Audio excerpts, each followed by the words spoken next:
Hello friends, welcome back to my YouTube channel. Friends, जैसा कि मैंने आपको बोला था कि हम केमिस्ट्री का वन शॉट वीडियो लेकर आएंगे जिसमें हम 11th के जो भी हमने लास्ट लेक्चर में डिस्कस किए थे, जो भी टॉपिक, जो भी इंपॉर्टेंट टॉपिक्स मैंने आपको दिए हुए थे। तो आपकी बहुत सारी रिक्वेस्ट्स पे जब आपने बोला कमेंट्स में कि हमें इस पे एक वन शॉट वीडियो होना चाहिए, तो मैंने आपके लिए वन शॉट वीडियो बनाया जो जिसमें हम 11th की केमिस्ट्री डिस्कस करेंगे।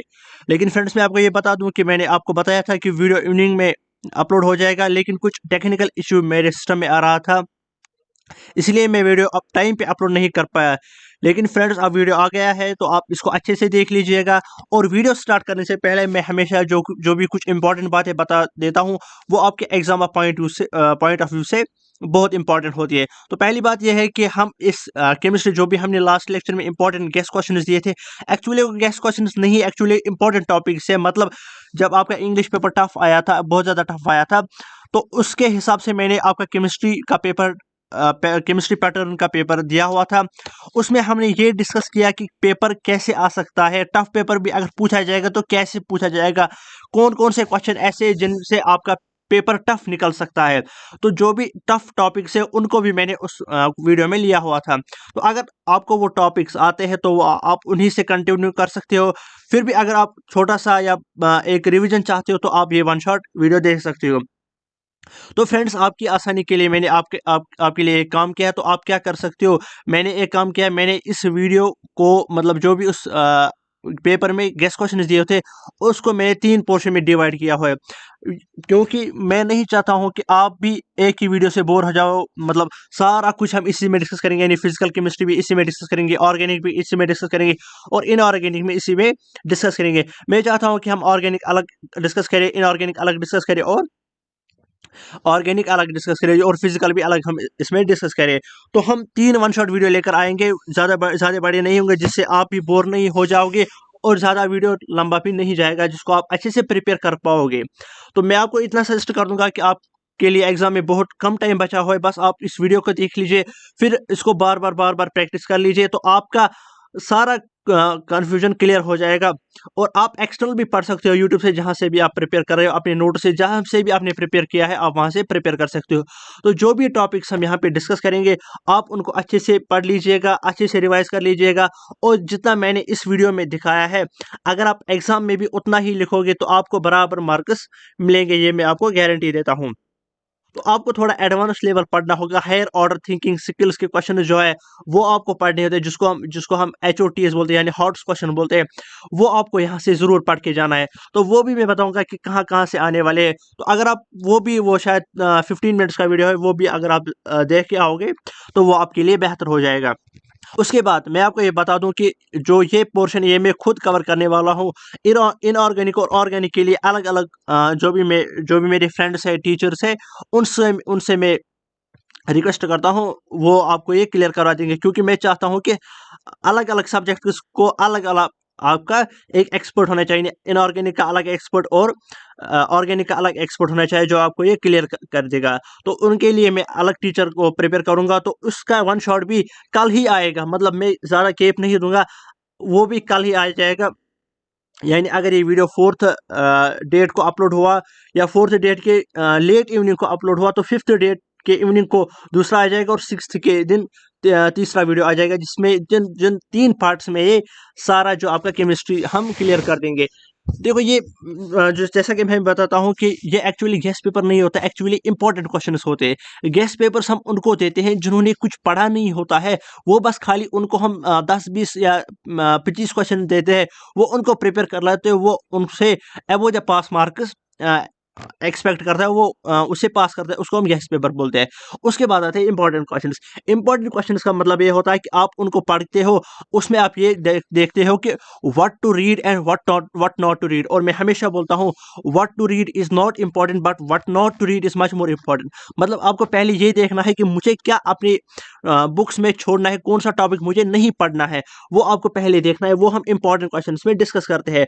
तो इंपॉर्टेंट क्वेश्चंस में हमें ये होता है, इंपॉर्टेंट क्वेश्चंस से हम पूरा प्रिपेयर कर सकते हैं, क्योंकि मुझे कमेंट्स में बहुत सारे ऐसे सवाल ऐसे कमेंट्स में ऐसे क्वेश्चंस पूछते थे कि क्या हम कितना एक्सपेक्ट कर सकते हैं हम आपके इन गेस्ट पेपर से। तो पहले मैं आपको ये कन्फ्यूजन क्लियर कर दूं कि पहले ये गेस्ट पेपर नहीं है, ये इंपॉर्टेंट क्वेश्चन है, यानी इंपॉर्टेंट टॉपिक्स है।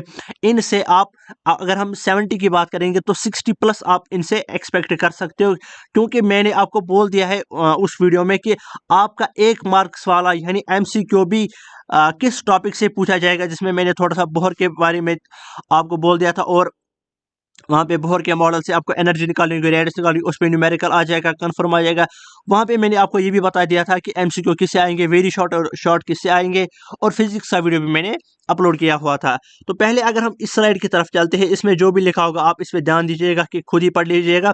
और साथ ही साथ हमारा एक व्हाट्सएप ग्रुप चल रहा है, उसकी लिंक डिस्क्रिप्शन में दे दी हुई है, जो कि स्पेशली 11th क्लास के लिए, जिसमें हम सारे पेपर्स और सारे लिंक शेयर करते हैं, और जो भी आपके लिए इम्पोर्टेंट होता है वो हम वहीं पे शेयर करते हैं। तो उसकी लिंक है डिस्क्रिप्शन में दी दी हुई है। और साथ ही साथ अगर आपको इसका PDF चाहिए, जो भी हम यहाँ पे PPT डिस्कस करेंगे, अगर आपको इसका PDF चाहिए रिवीजन के लिए, आप मुझे व्हाट्सएप पे कांटेक्ट कर सकते हो, मैं आपको यहाँ पे प्रोवाइड कर दूंगा। तो मेरा नंबर यहाँ पे व्हाट्सएप नंबर। उसके बाद अगर हम पहले टॉपिक की तरफ चलते हैं, देखेंगे कि जो जो हमने गेस्ट पेपर में लिया हुआ था, अगर आपके पास वो गेस्ट पेपर साथ में होगा, तो पहले हमने गेस्ट पेपर में क्वेश्चन लिया था लॉ ऑफ केमिकल कॉम्बिनेशंस। तो लॉ ऑफ केमिकल कॉम्बिनेशन, अगर हम पहले इंट्रोडक्शन में इसकी बात करेंगे, तो chemistry deals with matter and the changes occurring in it. These chemical change are governed by some empirical laws of chemical combination. यानी केमिस्ट्री में कुछ मैटर्स ऐसे डील करते हैं, कुछ चेंजेस ऐसे लाते हैं जिनके लिए हम कुछ लॉज फिर गवर्न करते हैं। यानी कुछ लॉज ऐसे होते हैं जो कि हर एक रिएक्शन के लिए एक ही बन जाता है, मतलब एक लॉ बनता है उस रिएक्शन के लिए। तो कुछ ऐसे बहुत सारे लॉज हैं, उनको हम बोलते हैं लॉ ऑफ केमिकल कॉम्बिनेशंस। यानी वो लॉज का कॉम्बिनेशन होता है, जो कि एक इक्वेशन या जो भी इक्वेशन होती है, जो भी रिएक्शंस होती है, उनके लिए वो लॉ बन जाता है, यानी वो सभी इक्वेशंस पे अप्लाई होता है।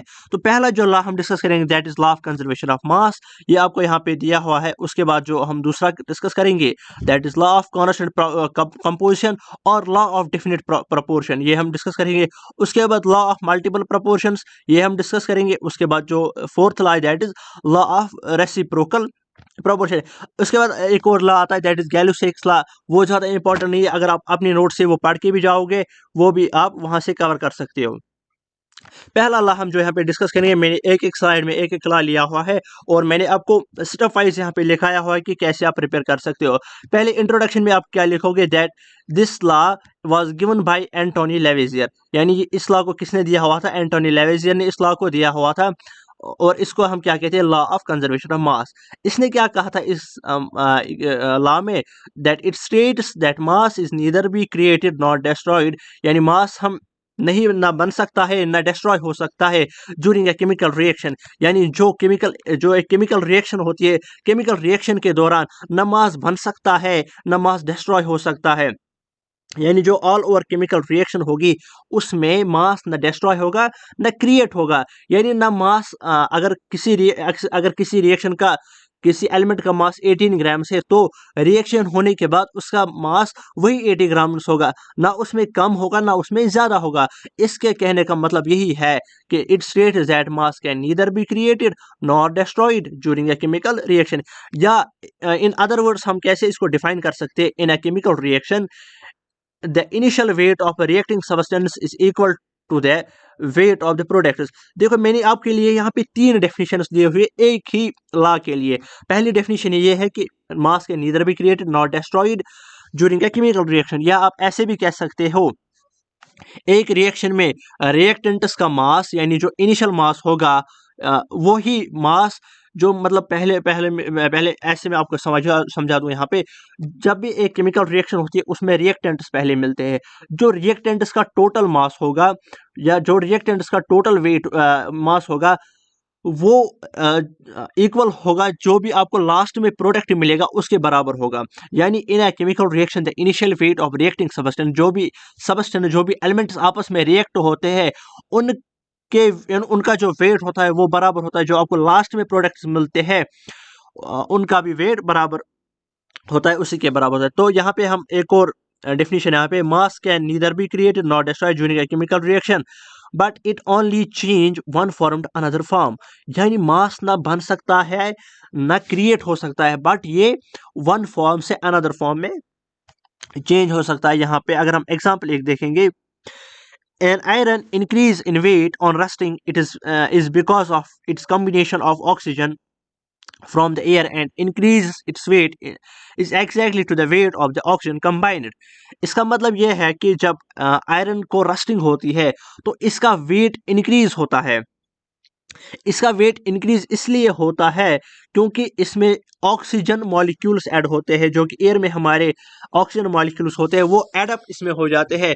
तो इस आयरन में मास उतना ही ऐड होगा जितना इसमें ऑक्सीजन मिल जाएगा। जहाँ पे मैंने रिएक्शन एक ली हुई है, that is 4 times iron 3 times oxygen gives 3 Fe2O3। यहाँ पे आप देख सकते हैं Lavoisier summarised his finding by forwarding a law which is known as the law of conservation of mass.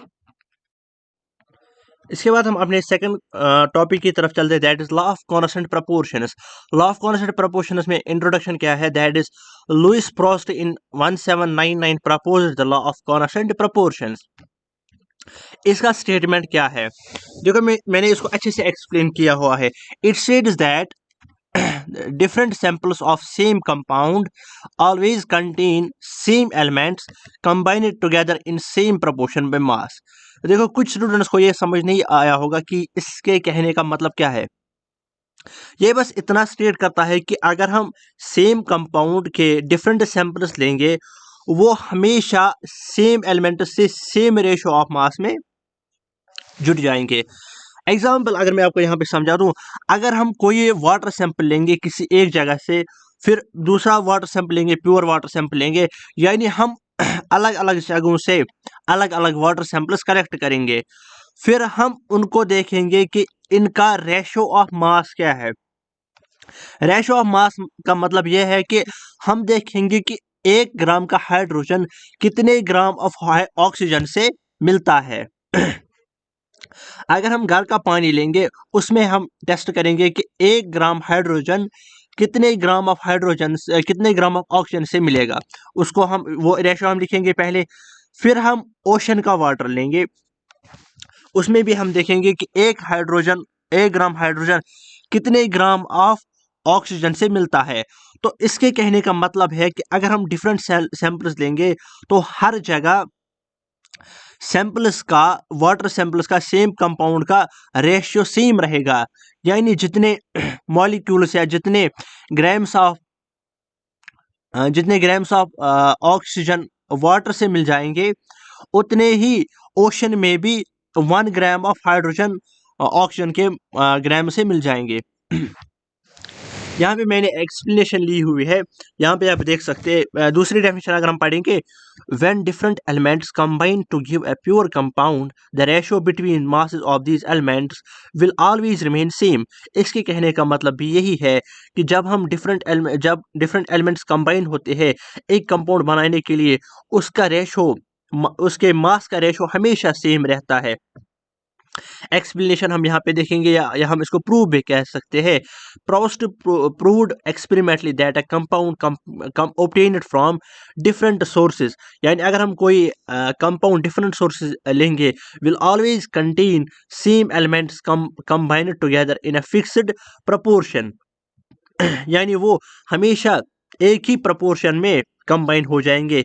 If different samples of pure water, यहाँ पे आप देख लीजिए एग्जांपल जो मैंने आपको अभी बोली थी, different samples of pure water from different sources, यानी हम डिफरेंट सैंपल्स ऑफ वाटर लेंगे डिफरेंट सोर्सेज से, लाइक हम रिवर से लेंगे, ओशन से भी लेंगे, वेल से लेंगे, ट्यूबवेल से लेंगे, रेन का वाटर भी लेंगे। उसको जब हम एनालाइज करेंगे we will find that the ratio between the masses of hydrogen and oxygen is to be 1:8। यानी जहाँ जहाँ पे भी हम देखेंगे तो हमने यही पाया कि इनका जो रेशियो है मासेस का, चाहे हम रिवर का वाटर ले, चाहे हम ओशन का वाटर ले, चाहे हम वेल का वाटर ले या ट्यूबवेल या रेन का वाटर ले, जहाँ का भी हम वाटर लेंगे उनका मासेस का रेशो हमेशा सेम रहेगा। जहाँ से भी हम, इसका कहने का मतलब है कि अगर हम कहीं से भी कोई भी कंपाउंड लेंगे, जब हम उस कंपाउंड का रेशो देखेंगे मासेस का, उसका हमेशा सेम रहेगा। एग्जाम्पल यहाँ पे देख लीजिए, example of sample of pure water दो प्रिपेयर्ड द लेबोरेटरी और obtained फ्रॉम रेन और रिवर और water from contains 1 part of hydrogen and 8th part of oxygen by mass. जैसे कि मैंने आपको अभी बोला था कि कितने ग्राम ऑफ हाइड्रोजन या कितना पार्ट हाइड्रोजन का कितने पार्ट ऑफ ऑक्सीजन से मिल पाएगा। यानी आप यहाँ पे देख सकते हो कि 1 पार्ट ऑफ हाइड्रोजन, एक पार्ट हाइड्रोजन का 8th पार्ट ऑफ ऑक्सीजन से मिल जाएगा वाटर बनाने के लिए। तो जहाँ पे भी एक part of hydrogen 8th part of oxygen से मिल जाएगा, वहाँ पे हमेशा वाटर ही बनेगा, वहाँ पे हमेशा वाटर ही बनेगा। तो लॉ ऑफ कॉन्स्टेंट यही कहता है कि it states that the different samples of different samples of same compounds always contain the same elements combined together in proportion। यानी अगर हम फिर से यहाँ पे थोड़ा सा रिवाइज कर दूं, क्या अगर हम वाटर लेंगे तो हमेशा वाटर में हाइड्रोजन और ऑक्सीजन का प्रोपोर्शन सेम रहेगा हमेशा। जहाँ से भी किसी भी सोर्स से भी हम अगर वाटर लाएंगे, वाटर है तो हमेशा उसका सेम प्रोपोर्शन रहेगा। उसके बाद आपका एक और लॉ आता है, that is law of multiple proportions. अब हम डिस्कस करेंगे कि लॉ ऑफ मल्टीपल प्रोपोर्शंस क्या होता है। मैंने आपको साथ ही साथ ये भी बताया कि अगर आपको ये नोट्स PDF फॉर्म में चाहिए, आप मेरे नंबर पे कांटेक्ट कर देना, जो कि ऑलरेडी वहाँ पे डिस्क्रिप्शन में भी दिया हुआ और पहले भी मैंने आपको दिखाया हुआ था वीडियो के पहले में ही। इन 1803 John Dalton proposed the law of multiple proportions. तो ये लॉ किसने दिया हुआ है? ये लॉ आपके डाल्टन ने दिया हुआ है। डाल्टन कहता है कि it states that if two elements, यहाँ पे आप साथ साथ देख लीजिए, जहाँ से भी मेरे जो भी मैं पढ़ता हूँ उसको आप माइंड में ट्रांसलेट करके, अपनी जुबान में ट्रांसलेट करके आप इसको देख सकते हैं। It states that two elements, it states that if two elements combine to form more than one compound। इसका मतलब ये है कि अगर दो कंपाउंड, दो एलिमेंट्स मिल जाएंगे और वो एक से ज्यादा कंपाउंड बनाएंगे, यानी अगर दो एलिमेंट्स मिल जाएंगे और वो एक से ज्यादा कंपाउंड बनाएंगे, the mass of one element that combined with fixed mass that combines with a fixed mass of other element in the same ratio of small whole number और सिंपल रेशियोज। इसके कहने का ये भी actually law of constant proportion से, लेकिन यहाँ पे वहाँ पे एक ही होता था, यानी it states that different samples of same compound. यहाँ पे एक ही कंपाउंड था। यहाँ पे अगर हम दो कंपाउंड्स, यानी जब दो एलिमेंट्स मिल जाएंगे और वो एक से ज्यादा कंपाउंड्स बनाएंगे, तो उसका मतलब उसमें जो भी मासेस होगा, that mass of one element that combined with a fixed mass of other element are in the same ratio of whole number or simple ratios। एक और डेफिनेशन अगर हम इसकी यहाँ पे देखेंगे, that is in other words law of multiple proportions। law of multiple proportions stated as if two elements x and y combine to form more than one chemical compound, यानी x और Y अगर हम उनको combine करेंगे, वहाँ पे अगर हमें एक से ज़्यादा केमिकल कंपाउंड मिल गया, then the various masses of one element X which combine separately with a fixed mass of Y element will be simple ratios. यानी जो भी एक्स, जब हम एक्स को मिलाएंगे किसी एलिमेंट के साथ, यानी यहाँ पे देख सकते हो the various masses of one element of X which combine separately with a fixed mass of other element Y which is in simple ratio. यानी वो सिंपल मल्टीपल रेशियोज में होगा, उनके मासेस का जो भी रेशियो होगा वो सिंपल मल्टीपल्स में होगा, यानी सिंपल मल्टीपल रेशियोज में होगा। उतना जो है उसमें हाईली कंसेप्ट वहाँ पे यूज नहीं होगा, वहाँ पे भी सिंपल रेशो होगा। अगर हम एग्जांपल देखेंगे यहाँ पे, ratio of different masses of oxygen and carbon in CO, यानी ratio of different masses of oxygen and carbon in CO and CO2। यहाँ पे आप देख सकते हो ratio of different masses of oxygen and carbon, यानी ऑक्सीजन एंड कार्बन के different ratios हम देखेंगे मासेस के। यहाँ पे आप CO भी देख सकते हो, CO भी कंपाउंड है और CO2 भी कंपाउंड है। दोनों किससे बने हुए हैं? दोनों CO से बने हुए, यानी C oxygen, carbon and oxygen के मिलने से बने हुए हैं। two stable compounds with oxygen, namely carbon monoxide and carbon dioxide.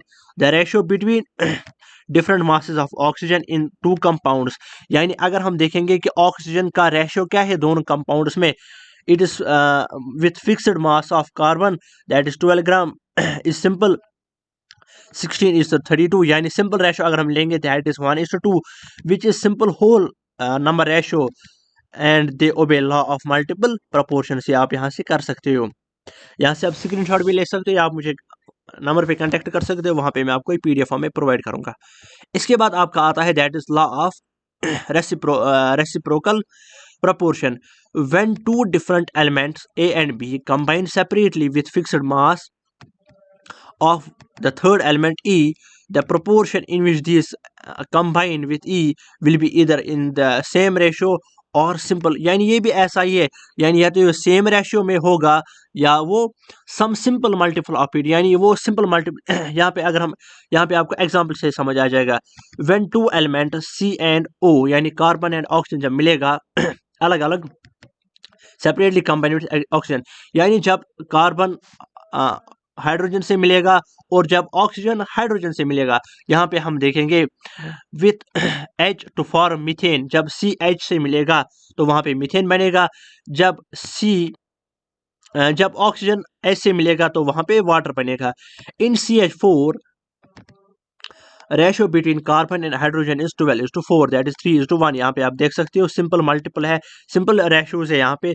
In H2O ratio between hydrogen and oxygen is 16:32, that is 1:8। उसके बाद when C and O combine with each other, जब हम उनको एक दूसरे के साथ कंबाइन करते हैं तो वहाँ पे हमें कौन सा रेशियो मिलता है, वहाँ पे हमें वही रेशियो मिलता है। देखिए यहाँ पे हमें मिला 3:1 और यहाँ पे हमें मिला 1:8। अगर हम यहाँ पे 1 और 1 को जाने देंगे यानी इसके लास्ट वाला 1 और इसके फर्स्ट वाला 1, जब हम इनको कैंसिल करेंगे तो यहाँ पे हमें कौन सा रेशियो मिल जाएगा, 3:8। और जब हम देखते हैं कि CO2 का रेशियो क्या होता है, CO2 का रेशियो भी 3:8 होता है, यानी या तो वो सेम होगा या तो वो some simple multiple of it होगा, यानी सिंपल यानी 1 या तो 1 से, देखो यहाँ तो 1 से मल्टीपल है, किसी जगह 2 से भी मल्टीपल होगा, वो भी मैं यहाँ पे आपको एग्जाम्पल दिखाऊंगा। इसके बाद छोटी छोटी टर्म्स है जो कि आपने पढ़ी हुई होती है, जिसके बारे हम थोड़ा सा हम डिस्कस करेंगे, that is what are isotopes.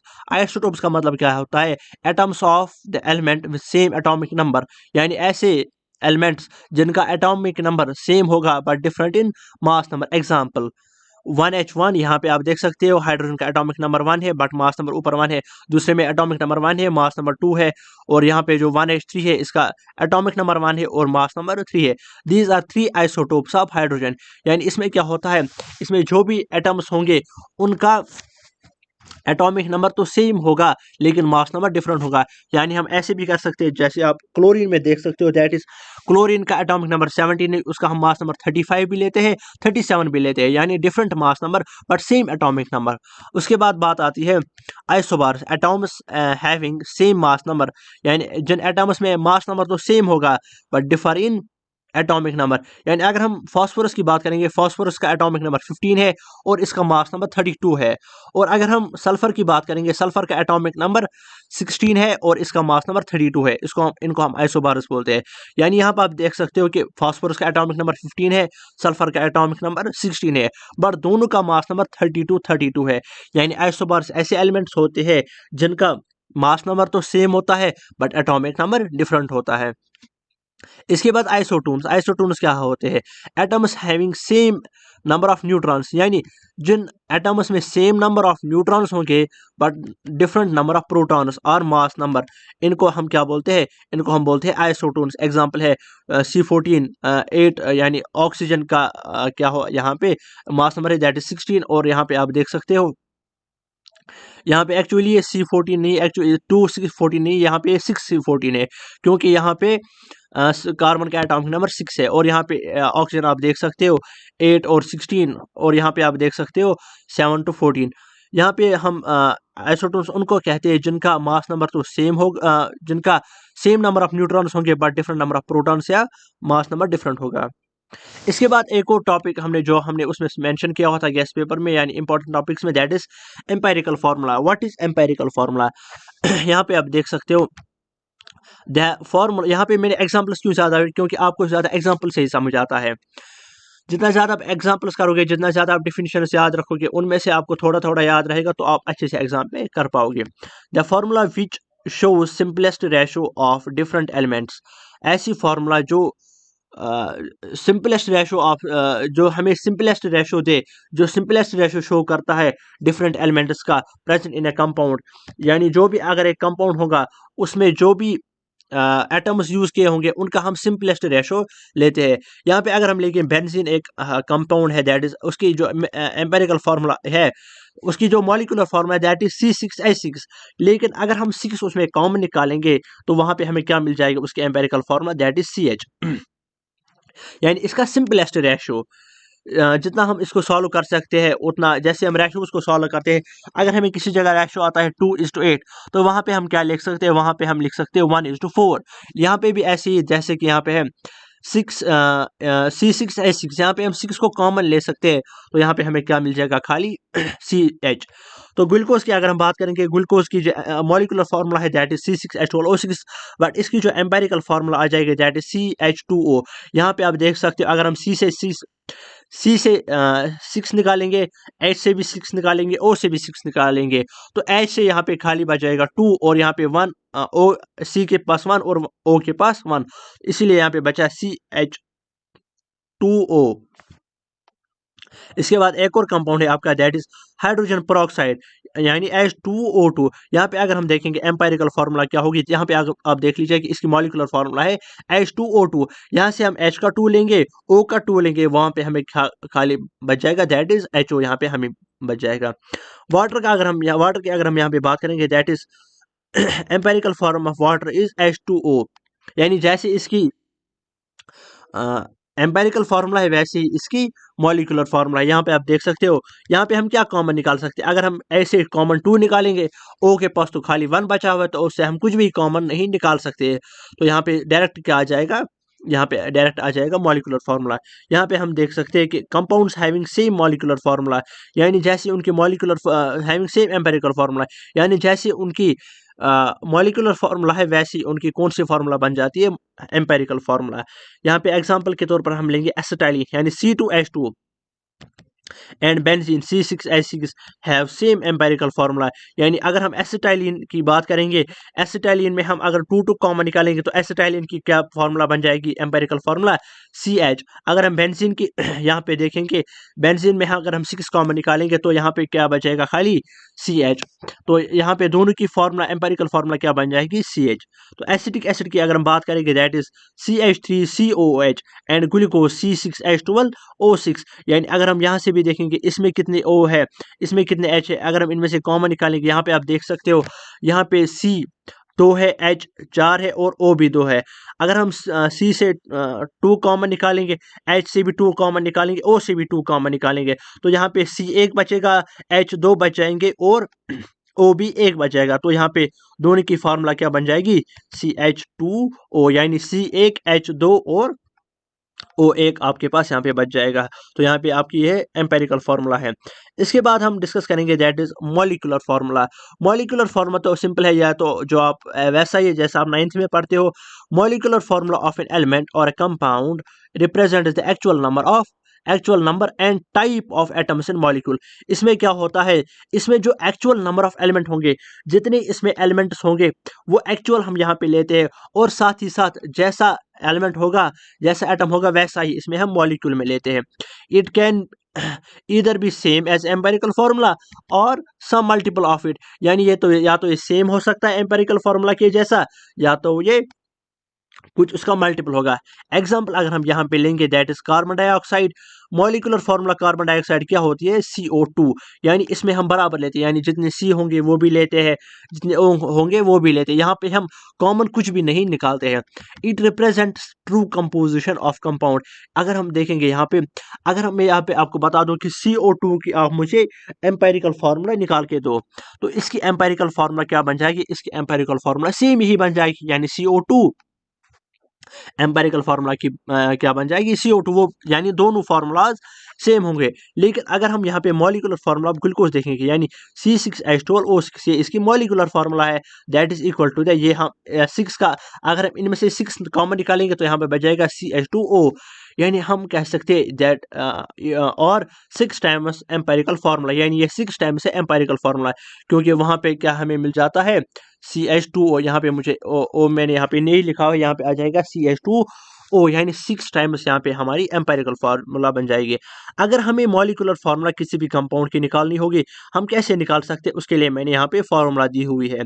Molecular formula of a compound में be calculated by calculating a whole number n with the empirical formula of that compound, यानी n से आपको उससे मल्टीप्लाई करना है जो भी उसकी एम्पेरिकल फार्मूला हो गया, यानी molecular formula is equal to the empirical formula into n. अगर हम यहाँ पे देखेंगे जो ग्लूकोज, यहाँ पे हम एग्जांपल लेंगे, यहाँ पे आप देख लीजिए ग्लूकोज की जो मॉलिकुलर एम्पेरिकल फार्मूला है दैट इज CH2O, ये इसकी मॉलिकुलर ये इसकी एम्पेरिकल फार्मूला है। यहाँ पे अगर हम एम्पेरिकल फार्मूला सब्स्टिट्यूट करेंगे दैट इज CH2O, इसके बाद हमें n से अगर मल्टीप्लाई करेंगे दैट इज 6, अगर हम यहाँ पे 6 से मल्टीप्लाई करेंगे तो वो वापस यही फार्मूला बन जाएगी, यानी molecular formula is equal to empirical formula into n, जो कि एक होल नंबर हो सकता है। Where n is equal to, अगर हम देखेंगे n किसके बराबर होता है, n is equal to molecular formula into weight divide by empirical formula into weight, अगर आपको n की वैल्यू निकालनी है। इसके बाद अगर हम चलेंगे नेक्स्ट टॉपिक की तरफ, जो कि आपका मोस्ट इंपॉर्टेंट टॉपिक है, that is mole concept. Mole concept में आपको क्या करना है, डिफिनेशन ऑफ मोल, यानी मोल क्या होता है, हम कैसे एक, यहाँ पे मैंने बहुत सारे एग्जांपल्स लिए हुए, आप इस स्लाइड में भी देख सकते हो मोल के एग्जांपल, इस स्लाइड में भी देख सकते हो मोल के एग्जांपल्स, आपको क्लियर करने के लिए।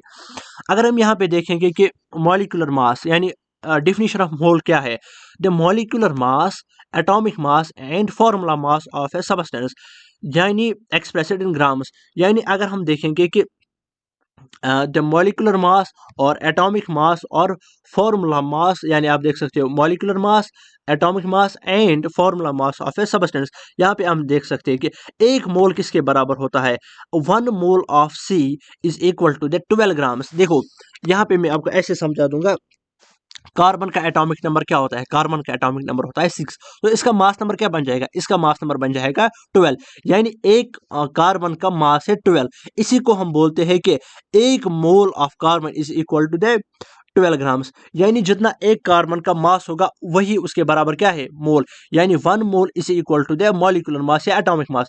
देखो कैसे, मैं आपको बता दूं, यहाँ पे अगर हम किसी का एटॉमिक मास देखेंगे, यानी अगर हम यहाँ पे इस कार्बन का एटॉमिक मास देखेंगे, कार्बन का एटॉमिक मास क्या हमें आ जाएगा, दैट इज 12 ग्राम्स, तो यहाँ पे 1 मोल हम किसके बराबर लेंगे, that is 1 mole is equal to 12 grams. अगर हम मैग्नीशियम का एटॉमिक मास देखेंगे, मैग्नीशियम का एटॉमिक मास होता है 24, यानी 1 मोल किसके बराबर हो जाएगा, 24 ग्राम्स। वैसे ही 1 मोल ऑफ हाइड्रो H2O, यहाँ पे मॉलिक्यूल आ गया अब H2O, यानी अगर हम देखेंगे H2O का मॉलिक्यूलर मास क्या है, यहाँ पे हम मॉलिक्यूलर मास की बात करेंगे, molecular mass of hydro water is that is 18 grams, यानी हम ऐसे भी यहाँ पे डिफाइन कर सकते हैं इन टर्म्स ऑफ molecules, यानी 1 mole of H2O is equal to 18 grams, 1 mole of CO2 is equal to 44 grams, 1 mole of CaCO3 is equal to 100 grams and 1 mole of Fe2O3 is equal to 160 grams।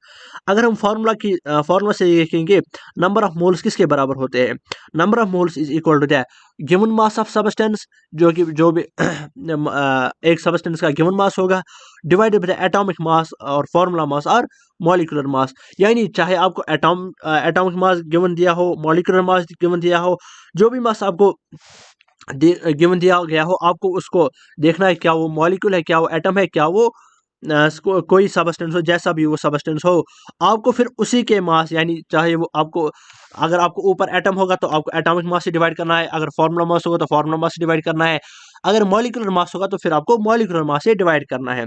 इसके बाद Avogadro's number क्या बोलता है हमें, Avogadro's number definition, the number of atoms और molecules present in 1 मोल, यानी अगर हम यहाँ पे एक देखेंगे कि एक कार्बन एटम में कितने नंबर ऑफ मोल्स होंगे, एक कार्बन एटम में कितने नंबर ऑफ मोल, यानी कितने नंबर ऑफ पार्टिकल्स होंगे, उसको हम बोलते हैं 1 मोल, यानी द नंबर ऑफ एटम्स और मॉलिक्यूल्स प्रेजेंट इन 1 मोल, यानी एक एटम या एक मॉलिक्यूल में, यानी द नंबर ऑफ एटम्स यानी एक नंबर ऑफ एटम्स यानी एक मोल में कितने नंबर ऑफ एटम्स होंगे। देखो अगर हम 1 ग्राम ऑफ कार्बन लेंगे, अगर हम यहाँ पे 1 ग्राम ऑफ कार्बन लेंगे, हमें देखना है इस कार्बन में कितने एटम होंगे, इस 12 ग्राम में कितने कार्बन एटम होंगे। यहाँ पे आप देख लीजिए द नंबर ऑफ एटम्स और मॉलिक्यूल्स प्रेजेंट इन 1 मोल। यहाँ पे हमें देखना है कि इसमें कितने एटम्स होंगे, यानी 12 ग्राम ऑफ कार्बन में कितने एटम होंगे, उसी को हम बोलते हैं एवोगैड्रोस नंबर। या अगर हम बात करेंगे यहाँ पे कि एक H2O मोल में देखो 18 ग्राम ऑफ हाइड्रोजन, इसको हम बोलते हैं 1 मोल।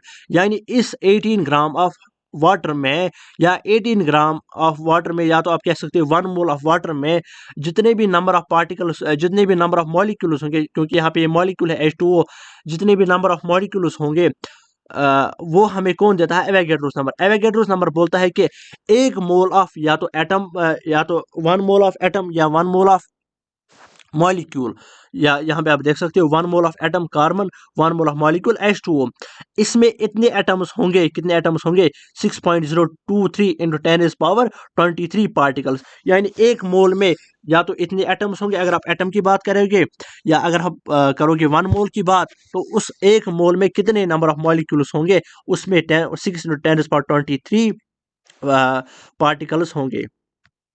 This is called Avogadro's number, this is represented by Na। इसके बाद हम डिस्कस करेंगे थोड़ा और, अगर हम रिएक्शंस की तरफ चलेंगे। कंसिडर द फॉलोइंग रिएक्शन, अगर हम यहाँ पे रिएक्शन में देखेंगे कि मोल कंसेप्ट कैसे यूज होता है। सी, अगर हम कार्बन देखेंगे, कार्बन का एक कार्बन का कितना एटॉमिक मास होता है, दैट इज 12 ग्राम्स, और इसी को हम 1 मोल भी कहते हैं। उसके बाद अगर हम ऑक्सीजन लेंगे, ऑक्सीजन का एटॉमिक मास क्या है 16, और इसको हम 1 मोल। यहाँ पे हमने लिया 1 मोल ऑफ कार्बन एंड उसके बाद लिया 1 मोल ऑफ ऑक्सीजन। जब हमने इसको कंबाइन किया तो that is equal to 28 grams, यानी इसका 12 ग्राम, इसका 16 ग्राम, यानी टोटल मास तो कंजर्व रह जाएगा, जैसे हमने पहले लॉ में, लॉ ऑफ कंजर्वेशन ऑफ मास में डिस्कस किया।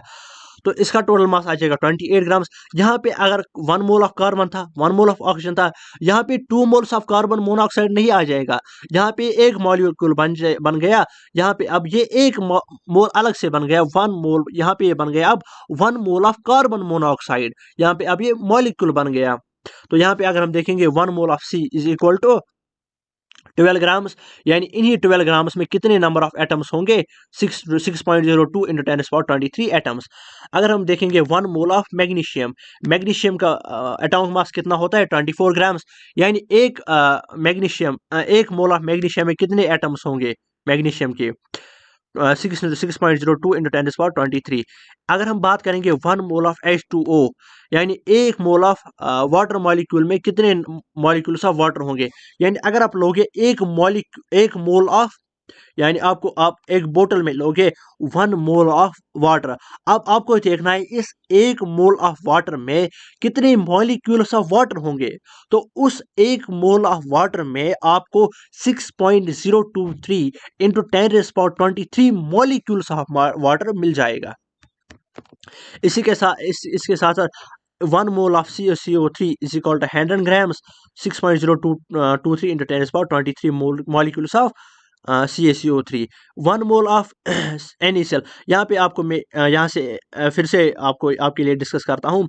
अगर आप लाते हो 1 मोल ऑफ NaCl, आप क्या लाते हो 1 मोल ऑफ NaCl, उस 1 मोल ऑफ NaCl में आपके पास कितने मॉलिक्यूल्स ऑफ NaCl होंगे, यानी उसमें कितने नंबर ऑफ NaCl मॉलिक्यूल्स होंगे, उसमें होंगे आपके 6.02 इंटू 10⁻23 मॉलिक्यूल्स ऑफ NaCl। अगर आप किसी शॉप पे जाओगे, वहां पे आप उस शॉपकीपर से मांगोगे कि आप मुझे दे दो 6.02 इंटू 10⁻23 मॉलिक्यूल्स ऑफ NaCl, यानी देखो NaCl होता है एक मॉलिक्यूल, अगर आप उससे मांगोगे कि 6.02 इंटू 10⁻23 मॉलिक्यूल्स ऑफ NaCl, तो वो क्या आपको देगा, वो आपको वहां पे देगा 1 मोल ऑफ NaCl।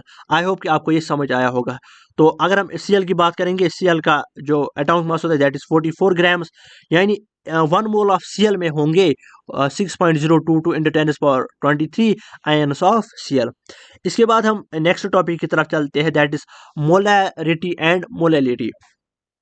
बहुत सारे स्टूडेंट्स मुझे ये कमेंट्स में बताते थे कि ये टॉपिक इस साल नहीं है, लेकिन आपको ये करके जाना है, क्या पता इस पे एक न्यूमेरिकल लिया हो, इसीलिए मैंने आपके लिए ये टॉपिक लिया हुआ है।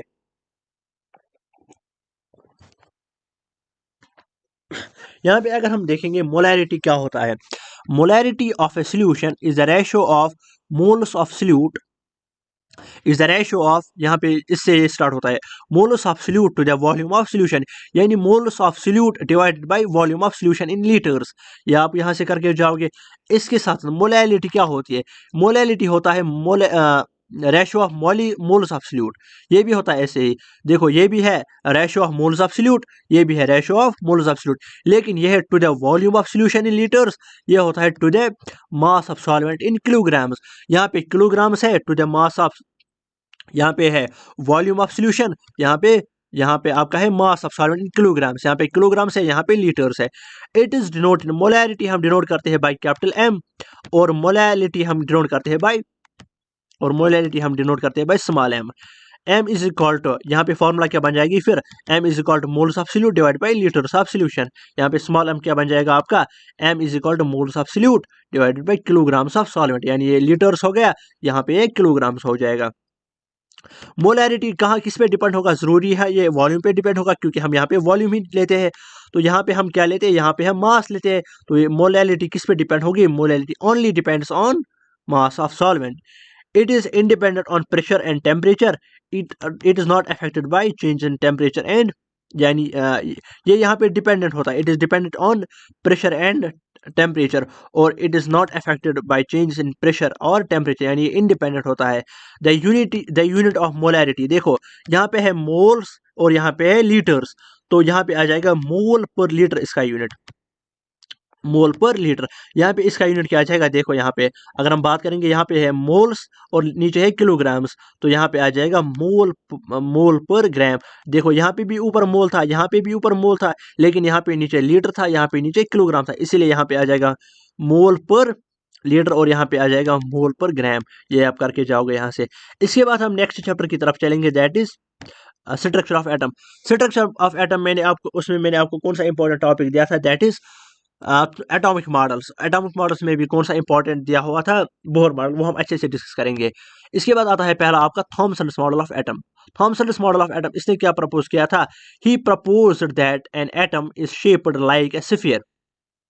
इसने प्रपोज किया था कि जो एक एटम होता है वो कैसा होता है, वो एक स्फीयर के जैसा होता है, और जिसकी रेडियस कितनी होती है, 10⁻⁻10 metre, where the positive charge is uniformly distributed. इसने बोला था कि जो पॉजिटिव चार्ज है वो यूनिफॉर्मली डिस्ट्रीब्यूटेड होता है, यानी हर जगह पॉजिटिव चार्ज पाया जाता है।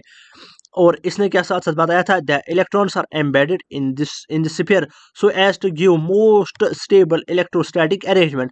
इसने बोला कि इलेक्ट्रॉन्स ऐसे इस स्फीयर में एम्बेडेड होते हैं, यानी ऐसे इस स्फीयर में प्लेस किए हैं कि ये इलेक्ट्रोस्टैटिक अरेंजमेंट एक स्टेबल बन जाएगा।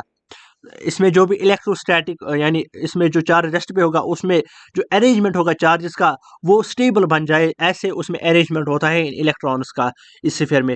Also known as plum pudding model, और इसको हम क्या बोलते हैं, वाटरमेलन एक्सपेरिमेंट।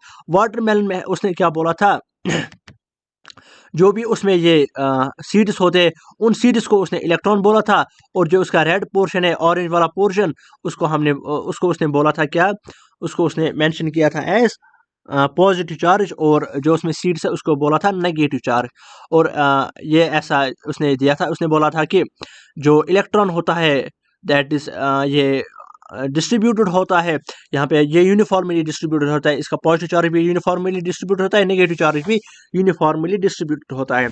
इसलिए हम इसको बोलते हैं कि जैसे हम कहते हैं कि plum pudding model, plum pudding model से क्या मुराद है, इसका ये बोलता है, इसमें हम बोलते हैं कि जैसे हम प्लम केक लाते हैं, उसमें क्या होता है, जो केक और उसमें जो जो ड्राई फ्रूट्स ऐड किए गए हैं, जस्ट लाइक दैट कि ड्राई फ्रूट्स हम एज एन इलेक्ट्रॉन्स लेते हैं, एंड जो उसमें जो केक वाला पोर्शन होता है वो हम एज ए पॉजिटिव चार्ज यानी प्रोटॉन लेते हैं, पॉजिटिव चार्ज लेते हैं। इसलिए हम इसको बोलते हैं क्या, प्लम पडिंग मॉडल। इसने दो मॉडल दिए थे, वाटरमेलन मॉडल उसको हम बोलते हैं, या तो उसको हम बोलते हैं प्लम पडिंग मॉडल। इसने क्या बोला था एक बार फिर से डिस्कस कर लेते हैं ताकि आपको एग्जाम में याद रहे। That he proposed that an atom is shaped like a sphere with a radius of approximately 10⁻⁻10। इसने बोला था कि जो एटम होता है वो स्फीयर के जैसा होता है और इसका पॉजिटिव चार्ज यूनिफॉर्मली डिस्ट्रीब्यूटेड होता है। और इसने ये भी बताया था कि electrons are embedded in the sphere so as to give the most stable electrostatic arrangement also known as plum pudding model और वाटरमेलन मॉडल। ये आपको मैंने बता ही दिया कि प्लम केक जो होता है उसमें जैसे ड्राई फ्रूट्स और केक का अरेंजमेंट होता है, वैसे इलेक्ट्रॉन्स और प्रोटॉन्स का अरेंजमेंट किस में होता है, एक एटम में। और इसने वाटरमेलन का एग्जांपल दी थी कि जैसे उसमें सीड्स और ऑरेंज पोर्शन होता है, उसी का कॉम्बिनेशन उसने बताया था कि ऐसा ही कॉम्बिनेशन किस में होता है, ऐसा ही कॉम्बिनेशन एक एटम में होता है। यानी वैसे ही इलेक्ट्रॉन्स और प्रोटॉन्स अरेंज किए गए होते हैं, जैसे सीड्स और उसका जो वाटरमेलन का रेड पोर्शन ऑरेंज पोर्शन होता है, वैसे ही इसमें भी अरेंजमेंट दिया होता है। इसके बाद हम मोस्ट इंपॉर्टेंट टॉपिक की तरफ चलते हैं, that is Rutherford's model of Rutherford's atomic model या रदरफोर्ड्स मॉडल ऑफ एटम। इसने कौन सा एटम दिया था, उसमें इसने कौन सा इसमें यूज किया था, इसमें एक्सपेरिमेंट एक किया था, इसने एक्सपेरिमेंटल प्रूफ दिया था, that is alpha scattering experiment. Alpha scattering experiment क्या हमें बोलता है जब इसने पहले हम एक्सपेरिमेंट की तरफ चलते हैं, उसमें क्या क्या उसने लिया था। एक तो उसने लिया था रेडियो एक्टिव सब्सटेंस और लिया था गोल्ड फाइल उसने एक ली थी और उसने लिया था डिफ्लेक्शन स्क्रीन और एक छोटी सी स्लिट ली थी जिससे उसने वो अल्फा पार्टिकल्स को पास किया था। तो जब उसने अल्फा पार्टिकल्स को उसमें से पास किया और गोल्ड फाइल पे स्ट्राइक किया तो हमें क्या वहां पे ऑब्जर्वेशंस मिली, most of the alpha particles passed through without any deflection. यानी जो maximum number of alpha particles थे वो विदाउट डिविएशन चली गई। Some of the alpha particles were deflected by gold foil gold sheet at very small angles या by small angles. यानी maximum number of alpha particles क्या हो गए, वो विदाउट डिफ्लेक्शन पास हो गए और सम ऑफ अल्फा पार्टिकल्स उनको क्या हुआ, उनको गोल्ड फाइल ने स्मॉल एंगल्स पे डिफ्लेक्ट कर दिया। तो अल्फा पार्टिकल का चार्ज पॉजिटिव होता है, तो पॉजिटिव को वापस कौन भेज सकता है, पॉजिटिव को रिपल कौन करेगा, पॉजिटिव को अपने पास कौन नहीं आने देगा, पॉजिटिव को पॉजिटिव ही अपने पास नहीं आने देगा। दैट इज वाई वो डिफ्लेक्ट हो गया। दैट इज वाई उसने क्या कहा, very few of the alpha particles were deflected back, that is only few alpha particles had nearly 180 angle of deflection। तो कंक्लूजन हमें यहाँ पे मिला, most of the space in the atom is empty. यानी हमें मिली मोस्ट ऑफ द स्पेस जो हमें एटम में मिली वो क्या मिली, empty. The positive charge has to be concentrated in very small volume to deflect the positive charge alpha particles. यानी इसने बोला था कि जो पॉजिटिव चार्ज है वो कंसंट्रेटेड होता है एक स्मॉल वॉल्यूम में, यानी वो एक ही जगह होता है जो कि जिसने अल्फा पार्टिकल को क्या किया था, जिसने अल्फा पार्टिकल को डिफ्लेक्ट किया था। तो the volume of nucleus is very small, the volume of nucleus is very small as compare to the total volume of atom. यानी अगर हम टोटल एटम लेंगे जो भी जितना भी बड़ा होगा उसके कंपैरिजन में वॉल्यूम ऑफ न्यूक्लियस बहुत छोटा है, is about 10⁻⁻10 centimeter, while that of the radius is while that of the nucleus is 10⁻⁻15। यानी अगर हम रेडियस ऑफ एटम लेंगे 10⁻⁻10 और न्यूक्लियस की जो रेडियस होती है दैट इज 10⁻⁻15 मीटर। इसके बाद अगर हम इसकी लिमिटेशंस देखेंगे, ऐसे ही आपको मॉडल लिखना पड़ता है, एक तो पहले एक्सपेरिमेंट की डायग्राम, फिर इसके ऑब्जर्वेशंस, इसके कैलकुलेशंस, फिर इसके लिमिटेशंस क्या रहे। अगर हम देखेंगे इसके लिमिटेशंस क्या रहे, model was not in accordance with Maxwell's theory and could not explain the stability of atom। यानी ये मैक्सवेल्स थ्योरी के मुताबिक मॉडल नहीं था और इसने स्टेबिलिटी ऑफ एटम नहीं दी थी। Did not say anything about the arrangement of electrons in an atom. इसने इलेक्ट्रॉन्स की पोजीशन नहीं बताई थी, इसने कुछ भी नहीं बताया था कि इलेक्ट्रॉन्स कैसे अरेंज होते हैं, लेकिन इसने बताया था कि इलेक्ट्रॉन जो प्रोटॉन होगा वो एक छोटे से वॉल्यूम वो एक छोटा सा वॉल्यूम ऑक्यूपाई करता है और वो एक ही जगह होता है। ये उसने बोला था कि वो एक ही जगह कंसंट्रेट होता है। उसके बाद हम देखेंगे particle nature of EM radiation. यानी हम देखेंगे पार्टिकल नेचर ऑफ लाइट, या हम बोलते हैं EM radiation, photo electric effect जिसको हम बोलते हैं। ये आपको यहाँ पे मोस्ट इंपॉर्टेंट टॉपिक है, that is photo electric effect. ये आप याद रखने, आपको फिजिक्स में भी बहुत बहुत बहुत काम आएगा। It is a process of emission of electron from the surface of metal when a photon of certain frequency is incident on a metal surface, the electron emitted is called as photon. देखो यहाँ पे मैं आपको बता दूं, यहाँ पे हम एक मेटल का शीट लेंगे, यहाँ पे अगर हम एक मेटल का शीट लेंगे, उस पे हम एक इलेक्ट्रॉन, इस पे हम लाइट ड्रा करेंगे, पहले हम इस पे लाइट डालेंगे, उसमें हम लाइट इतनी डालेंगे कि जो उसकी फ्रीक्वेंसी होगी, वो जो इस मेटल में जो इलेक्ट्रॉन होगा वो उससे उसकी ज़्यादा होगी, यानी उसकी वर्क उससे ज़्यादा होगी। यहाँ पे अब अगर हम डिफिनेशन फिर से पढ़ेंगे, it is the process of emission of electron, यानी हमें कहाँ से इलेक्ट्रॉन निकालना है, हमें मेटल से इलेक्ट्रॉन निकालना है। Surface of metal when a photon of certain frequency, जब देखो लाइट तो क्या प्रोड्यूस करती है, लाइट फोटॉन्स प्रोड्यूस करती है, because light is made of smallest particles and that particles are called photons. यानी हमें इस फोटॉन की वजह से, हमें इस फोटॉन की वजह से इस इलेक्ट्रॉन को निकालना होगा, किससे, इस मेटल से। तो कुछ फ्रीक्वेंसी हमें इस फोटॉन को देनी होगी, जिस फ्रीक्वेंसी के साथ ये इस मेटल से एक इलेक्ट्रॉन को इजेक्ट कर पाए यहाँ पे। तो यहाँ पे हमें ऑब्जर्वेशन क्या मिली, no time lag between ejection of electron and striking of metal, यानी जब इलेक्ट्रॉन वहां से निकलता होगा, जब हमने यहाँ पे लाइट डाली और इलेक्ट्रॉन जब यहाँ से रिलीज हो गया, देखो जब यहाँ से हमने लाइट डाली, फोटॉन जब यहाँ से गिरा इस पे, और जब मेटल सरफेस से इलेक्ट्रॉन निकला, इसमें जो टाइम है वो काफ़ी कम था, यानी इसमें कोई भी टाइम नहीं लगा, यानी no time lag between the ejection of electron and striking of metal surface. इसके बाद आता है मिनिमम फ्रीक्वेंसी और थ्रेशोल्ड फ्रीक्वेंसी इज रिक्वायर्ड, यानी जो हमें मिनिमम फ्रीक्वेंसी लग जाएगी इस मेटल सरफेस से एक इलेक्ट्रॉन को बाहर निकालने में, उसको हम बोलते हैं थ्रेशोल्ड फ्रीक्वेंसी, यानी minimum frequency to required to eject the electron, to remove the electron from the metal surface is called the threshold frequency. Number of photoelectrons is directly proportional to the intensity of light, यानी कितने photo electrons होंगे वो किस पे depend करता है कि intensity of light कितनी होगी। उसके बाद होता है kinetic energy of photon is directly proportional to the frequency of light, यानी kinetic energy of photoelectron, जो कि फोटो इलेक्ट्रॉन है, उसकी काइनेटिक एनर्जी किस पे डिपेंड होगी कि फ्रीक्वेंसी ऑफ लाइट कितनी, जितनी फ्रीक्वेंसी ऑफ लाइट ज़्यादा होगी उतनी ज़्यादा से इलेक्ट्रॉन इमिट हो जाएगा। यहाँ पे अगर हम देखेंगे कि टोटल एनर्जी, जितनी हम एनर्जी इस पे लगाएंगे, जो इस मेटल पे एक इलेक्ट्रॉन होगा, जितनी हम इस पे एनर्जी लगाएंगे, उसमें से पहले आधी एनर्जी किस में खर्च हो जाएगी, आधी एनर्जी इसको निकालने में खर्च हो जाएगी, उसको हम बोलते हैं थ्रेशहोल्ड फ्रीक्वेंसी, यानी आधी फ्रीक्वेंसी किस में खर्च हो जाएगी, आधी फ्रीक्वेंसी आपकी कहाँ में खर्च हो जाएगी, थ्रेशहोल्ड फ्रीक्वेंसी, यानी इसको निकालने में, जिसको आप वर्क फंक्शन भी बोलते हो। और जो बाकी बचेगी एनर्जी उसको हम बोलते हैं काइनेटिक एनर्जी, यानी वो काइनेटिक एनर्जी फिर इसको मिल जाएगी, यानी पहले इसको निकालेगा, फिर बाकी जो एनर्जी बचेगी उस एनर्जी के हिसाब से उसको वो इसे मतलब बाहर निकालेगा, इजेक्ट करेगा उसी काइनेटिक एनर्जी के साथ, और उसी को हम बोलते हैं, हमें यहाँ पे मिलेगी वर्क फंक्शन या threshold frequency plus kinetic energy. यहाँ पे हम नेक्स्ट टॉपिक की तरफ चलते हैं, जिससे मैंने आपको बोला था कि आपको न्यूमेरिकल आ सकता है, that is Bohr's model of atom. Bohr's model of atom आपको करके जाना है। बोहर्स मॉडल, इसका मेन जो स्पेशल रिजल्ट यहाँ पे, that is angular momentum of an electron revolving in energy shell is equal to, यानी एंगुलर मोमेंटम जो होगा किसका, एक इलेक्ट्रॉन का जो रिवॉल्व करता है एनर्जी शेल्स में, वो बराबर होता है, यानी m v r is equal to n h by 2 pi, where n is equal to 1 2 3। यहाँ पे मैंने आपको बता ही दिया था, यानी एन यहाँ पे होता है किस शेल में होगा।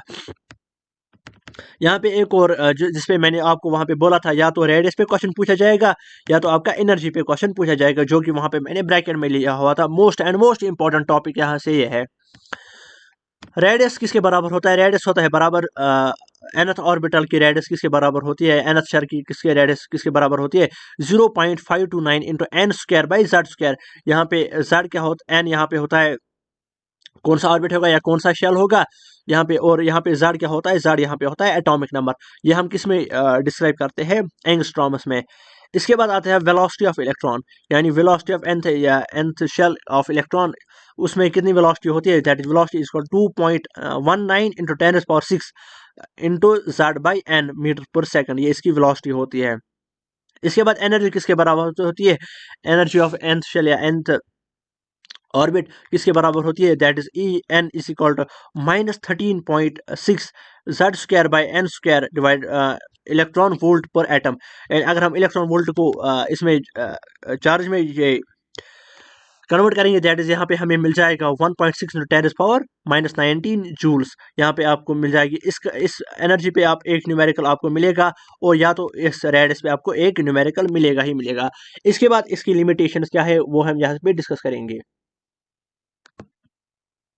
Could not explain the line spectra of multi electron atoms, यानी ये हमें खाली एक एटम के लिए एप्लीकेबल था बोहर का मॉडल, यानी मल्टी इलेक्ट्रॉन एटम्स के लिए एप्लीकेबल नहीं था। इट फेल टू एक्सप्लेन, यहाँ पे आप ये लिख लीजिए, it fail to explain Zeeman effect when spectral line is split up to several components in presence of magnetic field. It failed to explain the Stark effect when the spectral lines get split up into the field lines presence of light। यहाँ पे मैंने underline किया, क्यों किया है, यहाँ पे आप देख सकते हैं इन स्लाइड्स में अंडरलाइन किया गया है। ये इसलिए किया गया है ताकि आपको मतलब आपको पता चल जाए कि इसमें से मोस्ट इंपॉर्टेंट क्या क्या है।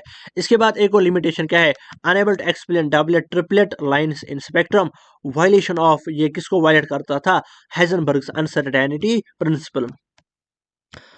इसके बाद नेक्स्ट टॉपिक आता है हमारा, that is dual nature of matter, यानी ड्यूअल नेचर ऑफ मैटर, यानी डी ब्रॉगली की वेवलेंथ क्या होती है, जो कि मैंने आपको इंपॉर्टेंट वहां पे दिया हुआ था। Lewis de Broglie proposed that the matter also has dual nature, dual character as well as particle as well as wave। De Broglie ने ये बताया था कि मैटर हैज ड्यूअल नेचर, यानी उसके पास वेव नेचर भी है, उसके पास पार्टिकल नेचर भी है, लेकिन it is significant for microscopic particles only. यहाँ पे आप देख लीजिए, it is significant for microscopic particles only.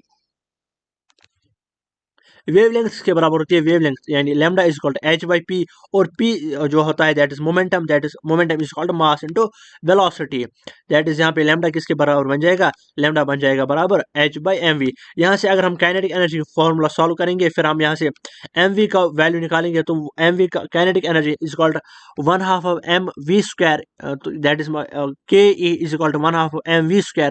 वहाँ पे अगर आप mv कॉमन निकालोगे तो v² के बदले रूट आ जाएगा, तो यहाँ पे हमें मिल जाएगा एम वी के बदले हमें वी के बदले हमें मिल जाएगा रूट ऑफ एम के ई, यानी twice mass and kinetic energy. यहाँ पे in terms of kinetic energy यहाँ पे है, और यहाँ पे in terms of mass and velocity यानी इन टर्म्स ऑफ मोमेंटम यहाँ पे है। इसके बाद अगर हम चार्जेस में चलेंगे, इसके बाद चार्जेस में हम कैसे अप्लाई करेंगे, यानी यहाँ पे मैटर हम चार्ज में कैसे इसको हम डी ब्रॉगली वेवलेंथ यूज कर सकते हैं, that is lambda is equal to h divide by root of 2m/qv। यहाँ पे q चार्ज है और यहाँ पे v वेलोसिटी नहीं है, यहाँ पे v क्या है, यहाँ पे v आपका पोटेंशियल है, यानी पोटेंशियल डिफरेंस है, यहाँ पे v आपका पोटेंशियल डिफरेंस है। इसके बाद आपका टॉपिक नेक्स्ट टॉपिक क्या आता है, that is Heisenberg's uncertainty principle. Heisenberg's uncertainty principle हमें क्या बोलता है, that is it is impossible to measure simultaneously position and momentum of small microscopic moving particle which is absolute accuracy और certainty। इसने ये बताया था कि ये इम्पॉसिबल है कि हम एक साथ एक पार्टिकल की मोमेंटम और उसकी पोजीशन, मतलब एक साथ एक पार्टिकल की पोजीशन और मोमेंटम बताना पॉसिबल नहीं है, यानी it is impossible to find the position and momentum of a small microscopic moving particle simultaneously with accuracy, with absolute accuracy, यानी 100% accuracy के साथ हम इन दोनों का वैल्यू नहीं निकाल सकते एक साथ, यानी simultaneously हम दोनों कैलकुलेट नहीं कर सकते हैं। यानी position and momentum of small microscopic moving particle with absolute accuracy, यानी परफेक्ट एक्यूरेसी के साथ 100% एक्यूरेसी के साथ हम बोथ रिजल्ट्स नहीं निकाल सकते एक साथ। If an attempt is made to measure any one of these quantities with higher accuracy, the other becomes less accurate। यानी जब भी हमने ट्राई किया था कि हम एक को सॉल्व करेंगे विथ हायर एक्यूरेसी, तो दूसरा ऑटोमेटिकली लेस एक्यूरेट बन जाता था। यानी अगर हम पोजीशन निकालते थे तो मोमेंटम लेस एक्यूरेट बनता था, अगर हम मोमेंटम हाई एक्यूरेसी से निकालते तो पोजीशन वहां पे लो एक्यूरेट यानी लेस एक्यूरेट बन जाता था। ये खाली सिग्निफिकेंट किन के लिए था, ये सिग्निफिकेंट था फॉर माइक्रोस्कोपिक पार्टिकल्स ओनली। तो इसका मतलब क्या है, that is delta x and delta p, यानी मोमेंटम और पोजीशन यहाँ पे is equal to greater greater equal to h by 4 pi. यानी अगर हम मोमेंटम हम लिख सकते हैं एम इंटू वी, यहाँ पे हम खाली लेंगे वी, लेंगे एम डिवाइड हो जाएगा। तो अगर हम लेंगे पोजीशन के साथ हम वेलोसिटी लेंगे तो ये भी आता है ग्रेटर और equal to h divided by 4 pi m, क्योंकि यहाँ पे एम डिवाइड हो जाएगा। यहाँ पे ये लिख लेना आप, हाइजेनबर्ग्स अनसर्टेनिटी प्रिंसिपल, ये आपके लिए मोर देन इनफ है आपके बोर्ड के लिए। इसके बाद हम एक और टॉपिक की तरफ चलते हैं, दैट इज वो आपका आता है दैट इज क्वांटम नंबर्स। यानी ये इंपॉर्टेंट कुछ टॉपिक है, दैट क्वांटम नंबर्स क्या होता है। ये 4 सेट ऑफ नंबर्स होते हैं जो हमें कंप्लीट इंफॉर्मेशन देते हैं अबाउट एन इलेक्ट्रॉन। यानी इलेक्ट्रॉन के बारे में जो हमें कंप्लीट इंफॉर्मेशन देते हैं, उन वो 4 नंबर्स होते हैं, उन 4 नंबर्स को हम बोलते हैं क्वांटम नंबर्स। और पहला जो नंबर उसमें आता है that is principal quantum number. Principal quantum number को हम किससे डिनोट करते हैं, एन से। एंड इस एन का वैल्यू होता है positive integer with n value is equal to 1 to 1, 2, 3। ये हमें किसके बारे में बता देता है, ये आपको मोस्ट इंपॉर्टेंट याद रखना है। It tells about the shell to which an electron belongs. या तो ये बताएगा it tells about the energy of electron, it tells about the size of shell, maximum number of electrons in a shell. एक maximum एक shell में कितने maximum number of electrons आ सकते हैं, दैट इज उसके लिए कौन सी फॉर्मूला है, 2n²। Maximum number of orbitals in a shell, यानी एक शेल में कितने ऑर्बिटल्स होते हैं, दैट इज n²। उसके बाद जो दूसरा क्वांटम नंबर आता है that is azimuthal quantum number. Azimuthal quantum number हम किससे डिनोट करते हैं, वो हम डिनोट करते हैं एल से, azimuthal quantum number. Azimuthal quantum number हमें क्या देता है, also known as orbital angular momentum और सब्सिडियरी क्वांटम नंबर। इसको हम क्या दूसरा नाम क्या देते हैं, ऑर्बिटल एंगुलर मोमेंटम नंबर और subsidiary quantum number. Tells us about subshell and the shape of subshell, ये हमें देता है इंफॉर्मेशन हमें किसके बारे में देता है, सबशेल के बारे में, और शेप ऑफ सबशेल यानी सबशेल कैसा होगा। For a given value of n, L can have value ranging from 0 to n-1। यानी जो L की वैल्यू होगी वो कहाँ से वेरी करेगी, वो वेरी करेगी 0 to n-1, यानी n तक भी नहीं जाएगा, n-1 जाएगा। कहाँ से, 0 से। Maximum number of subshells in a shell is equal to the n। Maximum number of electrons in subshell is equal to 2 plus L, ये आप यहाँ से देख सकते हैं। Orbital angular momentum of an electron, orbital angular momentum किसके बराबर होता है, that is root of L into L plus 1 into h divide by 2 pi. ये आप यहाँ से कर सकते हो। और मैंने बताया था कि L की वैल्यू कहाँ से रेंज करेगी, ये यहाँ पे इंपॉर्टेंट करके लेना आप, L की वैल्यू आपको कहाँ से रेंज करेगी, 0 to n-1। ये 0 + 0 नहीं है, ये यहाँ पे है 0 to n-1। इसके बाद क्या है, L is equal to 0, f subshell होगा। अगर L1 होगा तो P सबशेल होगा, L2 होगा तो D सबशेल होगा, L3 होगा तो F सबशेल होगा। ऐसे शेल्स वेरी करेंगे। उसके बाद जो हमारा नेक्स्ट क्वांटम नंबर आता है that is magnetic quantum number. Magnetic quantum number हम किससे डिनोट करते हैं, वो हम डिनोट करते हैं M से। It determines the number of preferred orientations, ये हमें नंबर ऑफ प्रेफर्ड ओरिएंटेशंस दे सकता है कि एक ऑर्बिटल एक इलेक्ट्रॉन की सब शेल में कैसी कैसी ओरिएंटेशंस हो सकती है। For a given value of L to L plus 1 values of M are possible ranging from -L to L including 0. This quantum number explains splitting of spectral lines in presence of magnetic field. S subshell में कितने orbitals होंगे, एक। P सब shell में कितने orbitals होंगे, 3 orbitals होंगे। D सब शेल में कितने ऑर्बिटल्स होंगे, 5 ऑर्बिटल्स होंगे। एफ सब शेल में कितने ऑर्बिटल्स होंगे, 7 ऑर्बिटल्स होंगे। इसके बाद जो नेक्स्ट क्वांटम नंबर है that is spin quantum number. इनको मैं ज्यादा डिफाइन यहाँ पे क्यों नहीं करता हूँ, क्योंकि 1 या 2 मार्क वाले क्वेश्चन आ सकते हैं। इनको हम कहाँ पे यूज करते हैं, या हमें पोजीशन यानी कंप्लीट इंफॉर्मेशन हमें किसके बारे में देते हैं, एक इलेक्ट्रॉन के बारे में। इलेक्ट्रॉन, यह स्पिन क्वांटम नंबर हमें क्या देता है, electron rotates on its own axis in clockwise और एंटी क्लॉकवाइज डायरेक्शन। इलेक्ट्रॉन या तो रोटेट करेगा अपनी एक्सिस में, या तो क्लॉकवाइज में डायरेक्शन, क्लॉकवाइज एक्सिस में मूव करेगा, या एंटी क्लॉकवाइज एक्सिस में मूव करेगा। So the quantum number can have 2 values, या तो +1/2 होगा या तो -1/2 होगा। An orbital can hold maximum of can have maximum of two, यहाँ पे आप हैव लिख लीजिएगा। An orbital can have maximum of two electrons with opposite spin, यानी जब हम इलेक्ट्रॉनिक कॉन्फ़िगरेशन करते हैं वहाँ पे हम एक ऊपर की ओर लेते हैं एक स्पिन और दूसरा हम उसी में लेते हैं उसी ऑर्बिटल में नीचे की ओर। तो उसमें क्या होगा, अपोजिट स्पिन, यानी एक का मैग्नेटिक ये होगा स्पिन मैग्नेटिक होगा, ये मैग्नेटिक स्पिन क्वांटम नंबर होगा +1/2, दूसरे का क्या होगा, दूसरे का होगा -1/2। तो ये हमें स्पिन देता है कि अपोजिट स्पिन के बारे में बताता है, कौन सा स्पिन क्वांटम नंबर। इसके बाद हम नेक्स्ट टॉपिक की तरफ चलते हैं, that is filling of an atoms. जब हम इलेक्ट्रॉनिक कॉन्फ़िगरेशन करते हैं, जब हम इलेक्ट्रॉन्स को फिल करते हैं, वहाँ पे मैंने आपको बोला था कि आपको किस किस का टेक केयर करना है। ए ए पी आपको टेक करना है, that is aufbau principle. PEP वहाँ पे मैंने लिया था, that is Pauli exclusion principle, वहाँ पे मैंने लिया था, ये वाला लिया था Hund's rule of maximum multiplicity. ये आपको यहाँ पे इनका ध्यान रखना है।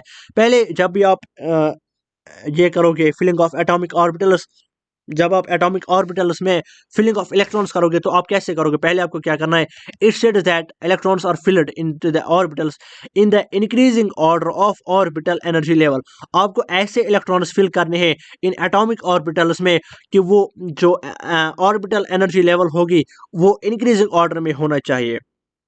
उसके बाद पॉली एक्सक्लूजन प्रिंसिपल क्या कहते हैं, एक्सक्लूजन प्रिंसिपल क्या कहता है, ये कहता है it states that in a single atom no two electrons will have an identical set or same quantum number। उसमें सेम क्वांटम नंबर नहीं हो सकता है, यानी हमें ऊपर की ओर दोनों नहीं रखने हैं, हमें एक तो ऊपर की ओर रखना है, दूसरा किसकी ओर रखना है, नीचे की ओर रखना है, यानी दोनों एक की ओर नहीं हो सकते हैं।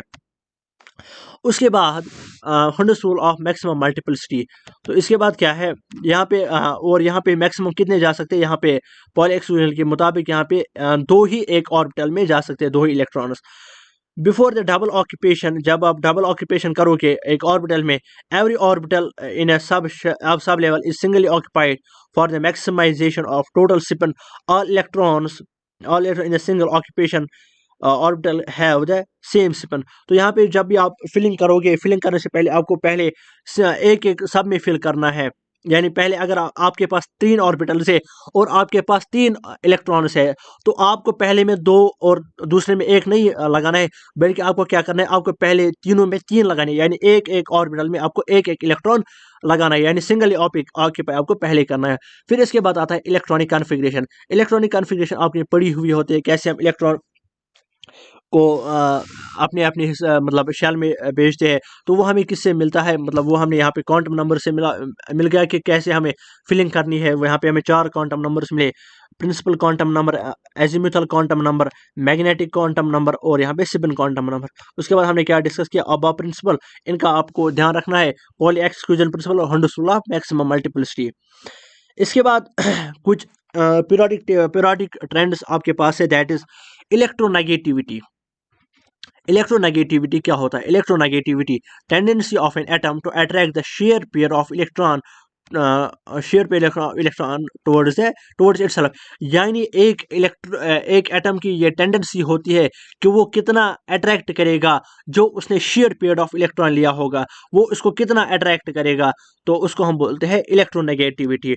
इलेक्ट्रोनेगेटिविटी क्या होता है, it is directly proportional to the z effective. Z effective का मतलब क्या होता है, इफेक्टिव न्यूक्लियर चार्ज।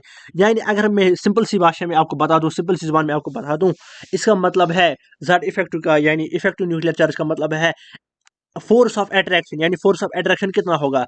तो जितना एटम मतलब ये तो यहाँ पे हम निकालती है tendency of an atom to attract the share pair of electron.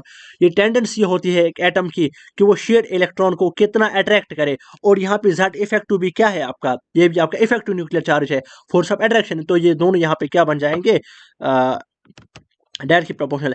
along a period z effective is directly proportional to the electronegativity। और अगर आप along the group जाओगे, along the group क्या होगा आपका, z effective अगर डिक्रीज करेगा तो साथ ही साथ आपकी इलेक्ट्रोनेगेटिविटी भी 0 करेगी। तो यहाँ पे आप ये देख लीजिए, इसका पॉइंट है यहाँ पे, ये आप इस पे आप नजर देख ले, नजर दे के जाइएगा। उसके बाद एक और ट्रेंड क्या है, एक और ट्रेंड हमारे पास है, that is electron gain enthalpy. Electron gain enthalpy का मतलब क्या होता है, एनर्जी रिक्वायर्ड और रिलीज्ड, यानी या तो एनर्जी रिक्वायर होगी या तो एनर्जी रिलीज होगी। कब? जब एक इलेक्ट्रॉन ऐड होगा outer most orbit of an isolated gas system, यानी जब हम किसी एटम में आउटर मोस्ट शेल में एक इलेक्ट्रॉन को ऐड करते हैं, उस टाइम या तो एनर्जी रिक्वायर होगी या तो एनर्जी रिलीज होगी, यानी एनर्जी रिक्वायर्ड और एनर्जी रिलीज, या तो इलेक्ट्रॉन ऐड अप करने के दौरान उसमें एनर्जी हमें रिक्वायर होगी या तो इलेक्ट्रॉन ऐड करने के टाइम एनर्जी हमें रिलीज हो जाएगी, यानी इसको हम एंडोथर्मिक और एक्सोथर्मिक डिफाइन करते हैं। उसको हम बोलते हैं इलेक्ट्रॉन गेन एंथैल्पी। यानी अगर हम देखेंगे ये यहाँ पे एक एक्स है, कोई भी एलिमेंट यहाँ पे लेंगे हम एक्स, और इसमें हम कोई इलेक्ट्रॉन ऐड करते हैं, तो यहाँ पे इसकी जो बनती है electron gain enthalpy, that is electron gain enthalpy is equal to H1।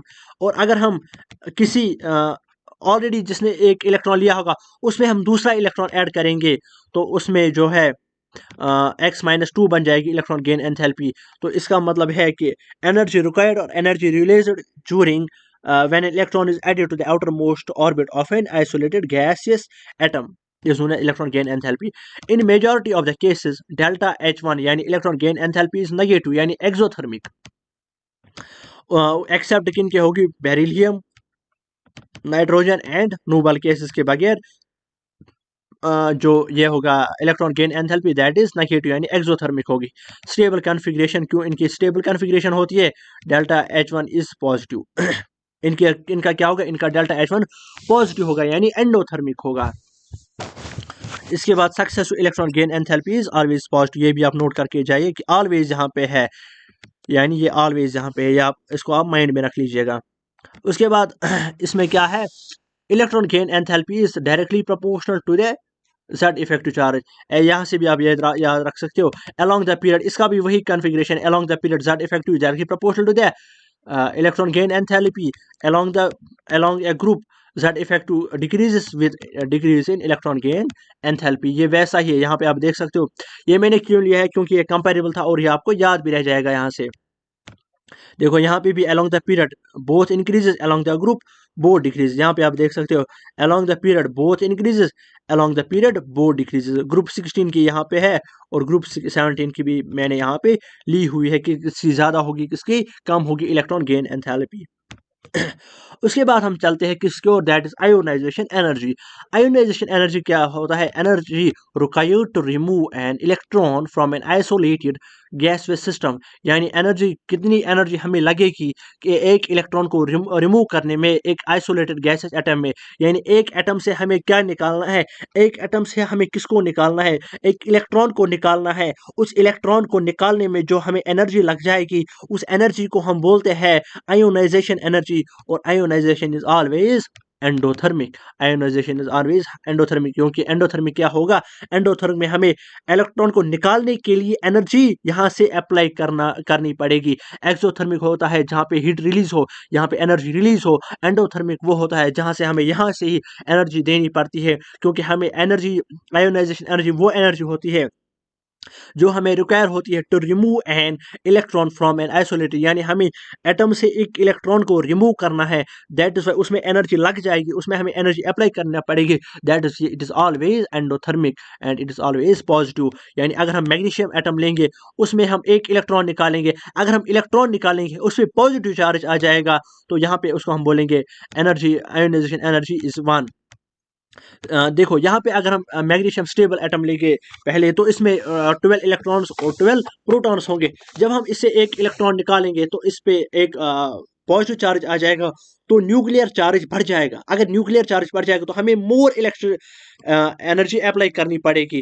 तो जब हम दूसरा इलेक्ट्रॉन इससे निकालेंगे तो इसमें से 2+, तो इसको 2+ चार्ज आ जाएगा, यानी नंबर ऑफ प्रोटॉन्स यहाँ पे बढ़ गया।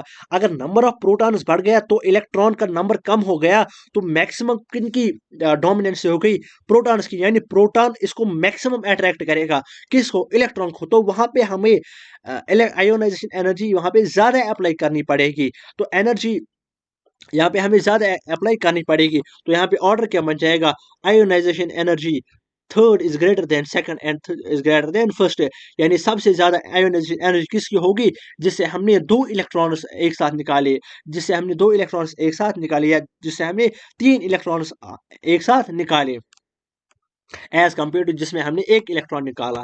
तो इसके बाद इसका जो हम ट्रेंड देखेंगे कि ट्रेंड्स क्या है इसके, ये भी आप देख लीजिए कि सेम यहाँ पे भी है। Along the period both decrease both increase. देखो यहाँ पे क्यों है, देखो जेड इफेक्टिव मतलब होता है फोर्स ऑफ अट्रैक्शन। जब न्यूक्लियस जब पॉजिटिव चार्ज इलेक्ट्रॉन को अट्रैक्ट करेगा, तो अगर हम इसको खींचने की कोशिश करेंगे आउटर इलेक्ट्रॉन को, तो जेड इफेक्टिव बढ़ जाएगा क्योंकि फोर्स ऑफ अट्रैक्शन बढ़ जाएगा along the group. But along the period, but along the group क्या होगा, जितनी z effective decrease and effective nuclear charge decreases with decreasing the ionization energy. यहाँ पे मैंने ग्रुप 13 और ग्रुप 14 के यहाँ पे आयोनाइजेशन एनर्जी का ऑर्डर लिया हुआ है, ये आप करके जाएगा, ज़्यादा ज़रूरी भी नहीं हुए। और पीरियड की भी आप देख लीजिएगा, सेकंड पीरियड की यहाँ पे मैंने ली हुई है। उसके बाद हम लास्ट में यही डिस्कस करेंगे केमिकल बॉन्डिंग क्या होती है। टाइप्स ऑफ बॉन्डिंग जो मैंने वहाँ पे लिया हुआ था, refers to the formation of chemical bond between two और मोर एटम्स, मॉलिक्यूल्स और ions to give and rise to a chemical compound. उसके बाद कोवेलेंट बॉन्ड क्या होता है, covalent bonding indicates the sharing of electrons between atoms, यानी इसमें sharing of electrons होती है बिटवीन टू एटम्स। और यहाँ पे क्या होता है, फॉर्मेशन ऑफ केमिकल बॉन्ड, यहाँ पे बॉन्ड फॉर्म होता है, इसको हम बोलते हैं केमिकल बॉन्डिंग, और इसको हम बोलते हैं covalent bond. Covalent bond indicates the sharing of electrons between atoms. इसके बाद आता है हाइड्रोजन बॉन्डिंग। हाइड्रोजन बॉन्डिंग भी वहाँ पे मैंने लिया हुआ था। कंपेयर टू आयनिक बॉन्ड, ये किसके कंपेयर होता है, ionic bond and covalent bonding, यानी ये compare to ionic bond and covalent bond होता है। Hydrogen bonding is weaker, hydrogen bond is weaker. ये हाइड्रोजन बॉन्ड क्या होता है, ये वीकर होता है फॉर्म ऑफ केमिकल बॉन्डिंग, यानी केमिकल बॉन्ड से हाइड्रोजन बॉन्ड वीक होता है। It's a type of covalent bond, it's a type of polar covalent bond, it's a type of polar covalent bonding between oxygen and hydrogen. Oxygen and hydrogen किस किस के दरमियान होता है, oxygen और hydrogen के दरमियान। Where in the hydrogen develops a partial positive charge, this implies that electrons are pulled closer more to the electronegativity oxygen atom, यानी ऑक्सीजन जो होता है वो इलेक्ट्रोनेगेटिव एटम होता है, तो इलेक्ट्रॉन्स किसकी ओर जाते हैं, closer to the electronegative atom. तो यहाँ पे आप इन स्लाइड्स को देख लीजिएगा, एक बार फिर से रिवाइज करके जाएगा। टोटल कितनी स्लाइड्स है, टोटल आपके पास ये आती है 27 स्लाइड्स। तो अगर आपको ये PDF फॉर्म में चाहिए, आप मेरे नंबर पे कांटेक्ट कर सकते हो, जो कि यहाँ पे डिस्क्रिप्शन में ऑलरेडी दिया हुआ है। तो मैंने आपको बोला कि हम फिजिकल अलग कवर करेंगे, ऑर्गेनिक अलग कवर करेंगे, और इनऑर्गेनिक अलग कवर करेंगे। तो ये वाला मैंने पोर्शन खुद कवर किया क्योंकि मुझे लगा कि मेरा स्ट्रांग है, लेकिन जो ऑर्गेनिक और इनऑर्गेनिक होगी वो हम एक एक्सपर्ट से जो है कल आपका अपलोड करवा देंगे, वो आपको अच्छे से ये पढ़ाएगा। लेकिन क्वेश्चंस वही होंगे जो मैंने आपको गैस में दिए हुए। तो आप मेरे चैनल से कनेक्ट रहने के लिए आपको सब्सक्राइब करना होगा। And thank you so much, all the very best for your exams, best of luck for your preparation.